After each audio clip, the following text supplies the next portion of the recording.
మొక్కని ఇలా బకెట్‌లోకి షిఫ్ట్ చేశాను. అసలు బ్రతుకుతుందా లేదా అని చెప్పేసి చాలా కంగారు పడ్డానండి. మా ఇంటి దగ్గర ఉన్న చిట్టి గులాబీల మొక్క అయితే చిన్న కుండీలో ఉండిందనమాట. తెచ్చినప్పుడు దానికి ఏవైతే మొగ్గలున్నాయో అవన్నీ పూలయిపోయిన తర్వాత ఇంక పూలు పూయడమే మానేసిందనమాట.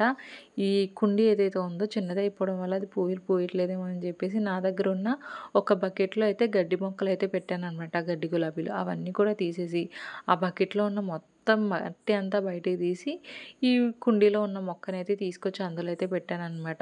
పెడుతున్నానే గానీ, నాకు పక్క నుంచి మా చెల్లెలు వీళ్ళందరూ ఏమంటున్నారంటే, "మట్టి నువ్వు బాగా పల్చగా చేసేసావు. అది బ్రతుకుతుందో, బ్రతకదో ఎందుకిలా చేసావు?" అని చెప్పేసి నన్ను అంటూనే ఉన్నారు. ఏదో చిన్న హోప్‌తో అయితే దీన్ని ఇలా బకెట్‌లోకి షిఫ్ట్ చేసి, నీళ్ళైతే వేసేసి పక్కకైతే పెట్టేశానండి. అలాగే అప్పుడు వీడియోలో చూస్తే అలోవెరా వేస్తే మంచిగా గ్రో అవుతుందని చెప్పేసి ఒక వీడియో చూస్తే, ఇంకా సరేలే వాటర్ అంతా ఏమీ చేయకుండా ఇదైతే ఇలా వేసేసి పక్కకు పెట్టేశాననమాట. ఆఫ్టర్ 1 వీక్ తర్వాతయితే నాకైతే చిగురు కనిపించిందండి. నాకైతే చాలా హ్యాపీగా అనిపించింది.